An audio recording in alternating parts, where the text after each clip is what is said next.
I didn't want to be this way. I know what I'm doing. I know how horrific it is. Do I wish I never had a bite of crunchy, swirly cinnamon toast crunch? No.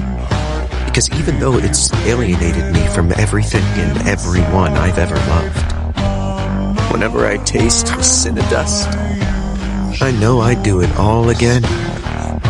Go ahead. Judge me. I know it's wrong for me to want to eat Cinnamon Toast Crunch, considering I'm also Cinnamon Toast Crunch.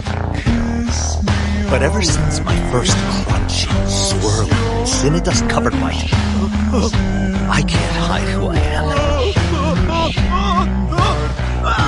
And the truth is, I don't want to.